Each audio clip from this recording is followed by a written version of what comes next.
Hate speech को लेकर और हेट स्पीच और हेट क्राइम दो कैटेगरीज हैं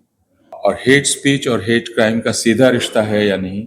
इसको लेकर अदालतों को अक्सर समझने में बहुत मशक्कत लगानी पड़ती है और वे तब तक उस स्पीच को हेट स्पीच का दर्जा नहीं देते जब तक वह किसी हेट क्राइम में उसका नतीजा नहीं दिखलाई पड़ता। और इस वजह से दिल्ली में जब जंतर मंतर पर नारे लग रहे थे बड़ी रैली में, मुल्लों को काटो, तो पुलिस वहां खड़ी थी और पुलिस ने वह रैली होने दी और कोर्ट ने भी उसका कॉग्निजेंस नहीं लिया। इसके अलावा धर्म संसद की बात की कुर्बान अली साहब ने, और इस तरह की धर्म संसद दिल्ली में भी कई हुई थी। उस वक्त जो कोर्ट का ऑब्जर्वेशन था वो बहुत दिलचस्प था और पुलिस की जो दो तीन चीजें हैं, एक पुलिस कैसे उसको देखती है, ब्यूरोक्रेसी कैसे देखती है, स्टेट कैसे देखता है, दूसरे अदालत कैसे देखती है। तो उस वक्त पुलिस का जो ऑब्जर्वेशन था और पुलिस ने जो अपनी बात कही अदालत को वो ये कि नहीं ये कोई ऐसी बात नहीं थी, किसी के खिलाफ कुछ नहीं कहा जा रहा था, बल्कि एक कम्युनिटी में जोश भरने की कोशिश की जा रही थी और कम्युनिटी एथिक्स को बचाने के लिए इस तरह की बातें की जा रही थी जिसकी कोई मानी नहीं है, कम्युनिटी एथिक्स को बचाने के लिए। लेकिन उसके बाद दिल्ली की एक अदालत ने, शायद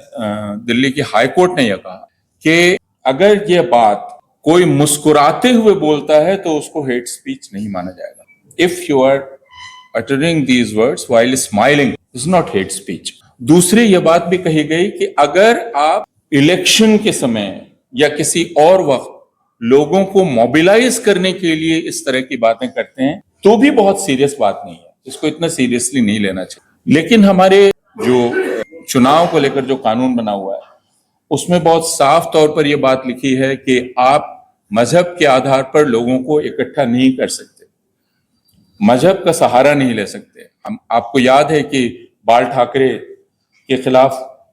क्या फैसला हुआ था और उसका खास मतलब है। लेकिन ये कैसे लेजिटिमाइज हो गया एक समय के बाद जब ये कहा गया कि अगर आप लोगों को मोबिलाइज करने के लिए इस तरह की स्पीच का सहारा लेते हैं तो इसको गलत नहीं माना जाएगा। एक कंफ्यूजन, एक भ्रम फ्री स्पीच और हेट स्पीच में भी कि चूंकि आपको फ्रीडम ऑफ स्पीच है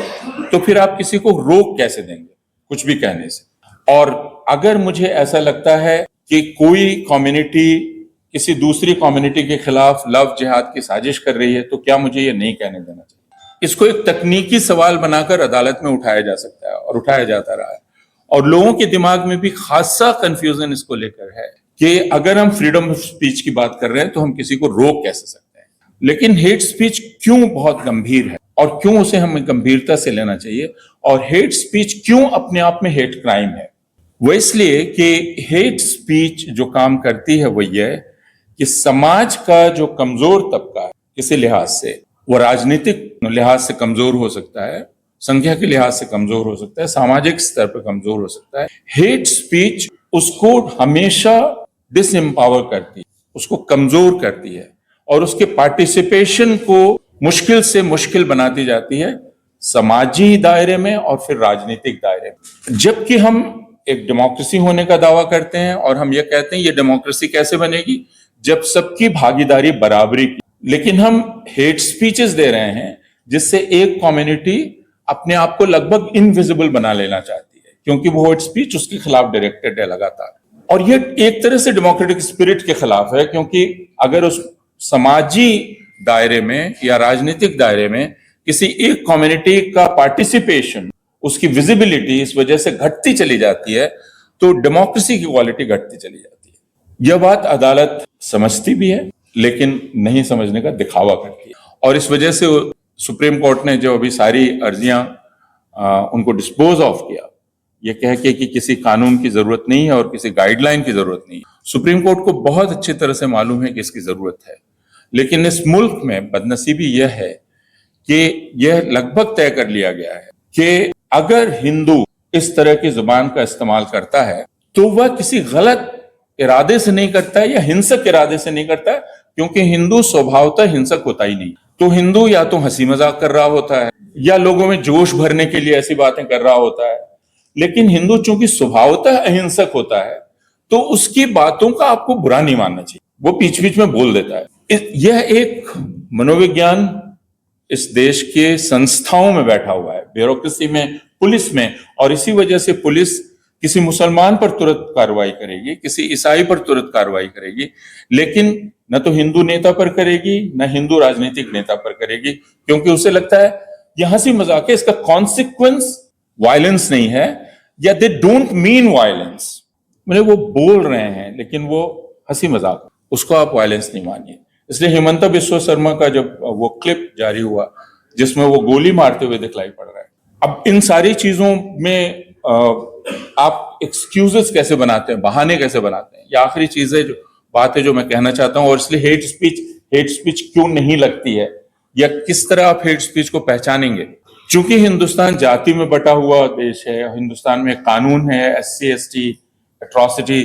का कानून, जिसमें एक कैटेगरी डिफाइंड है कि आप अगर किसी को उसके जाति सूचक नाम से अपमानजनक बात करेंगे तो वह एक क्राइम के दायरे में आएगा। हमारे पास एक मामला आया all India institute of medical sciences का, एक स्टूडेंट के खिलाफ इस तरह के डिस्क्रिमिनेशन के केस का, और हम उसकी जांच करने जब गए तो उसके दरवाजे पर और उसकी दीवार पर बहुत ही भद्दी भद्दी गालियां लिखी हुई थी, बहुत ही भद्दी गालियां थी, लेकिन वे उन गालियों में उसकी जाति का नाम कहीं नहीं था। और ये बहुत अच्छा डिफेंस था, क्योंकि ये कहा जा सकता था कि ये सारी गालियां तो हम किसी को भी दे सकते हैं, तो आप ये कैसे कह सकते हैं कि हमने सिर्फ शेड्यूल कास्ट होने की वजह से उनको ये गाली दी। इस तरह आप अपना एक डिफेंस भी तैयार करते हैं, आपको ये पता है इंटेंट क्या है, और इसलिए सबसे महत्वपूर्ण इसमें इंटेंट है। इंटेंट को आप कैसे स्टैब्लिश करेंगे, ये सबसे महत्वपूर्ण है। लेकिन आप इंटेंट को स्टैब्लिश भरे कर लें, जिसको उस चीज को रजिस्टर करना है, पुलिस, ब्यूरोक्रेसी और अदालत, वो उसके लिए तैयार है कि नहीं, ये सबसे बड़ी बात है। और अगर इसको मान लिया गया है, और पिछले 12 साल में एक और घटना हुई है, वो ये कि अब हेट या हेट स्पीच आप मोनेटाइज भी कर सकते। तो हेट स्पीच काफी फायदेमंद है, आप उसको मोनेटाइज करते हैं सोशल मीडिया पर जाकर, फिर मोनेटाइज करके आप भारतीय जनता पार्टी से एक रिश्ता कायम करते हैं, क्योंकि आप इन्फ्लुएंसर हो जाते हैं, और फिर भारतीय जनता पार्टी आपको दूसरे ढंग से फायदा देती है। तो हेट स्पीच के जरिए आप इन्फ्लुएंसर हो सकते हैं, आप पैसा कमा सकते हैं, और आप राजनीतिक रूप से ताकतवर हो सकते हैं। यह चीज क्या समाज के स्तर पर खत्म हो जाएगी? मैं नहीं मानता कि खत्म होगी, क्योंकि समाज में पूर्वाग्रह बने रहेंगे, प्रिजुडिस बनी रहेगी, और लोगों का एक्सप्रेस करने का तरीका भी बना रहेगा। सिर्फ एक तरीका है, और वह राज्य के द्वारा उठाए गए कदम है। और अब हमें मालूम है कि आप कितना भी कानून बना लें, वे सारे कानून तभी लागू किए जाएंगे जब इस देश में एक सेक्युलर निजाम होगा। इसलिए इसका और कोई तरीका नहीं। हमें हर घंटे इसको रिकॉर्ड करना पड़ेगा, रखना पड़ेगा। किसी भी हेट स्पीच को इग्नोर नहीं किया जाना चाहिए। बल्कि यहाँ बैठे बैठे मैं ये सोच रहा था कि हमें शायद सुप्रीम कोर्ट में 2 अर्जियां दायर करनी चाहिए, असम इलेक्शन को काउंटरमांड करने के लिए, और वो भी कानून का सहारा लेते हुए, कि चूंकि वहां रिलीजन को इन्वोक किया गया, और इसलिए ये पूरा, जैसे बाल ठाकरे का इलेक्शन आपने रद्द किया, वैसे इस पूरे इलेक्शन को आपको रद्द करना चाहिए। तो अपनी तरफ से हमें ये सारी कोशिश करनी पड़ेगी, रिकॉर्ड करने की, रजिस्टर करने की, रखने की, अदालत में जाने की, लोगों के बीच जाने की, और उनको बतलाने की कि क्यों हेट स्पीच समाज के लिए बहुत खतरनाक है, क्योंकि फिर यह समाज एक रह ही नहीं जाता है। एक बार फिर आप सब लोगों को बहुत शुक्रिया।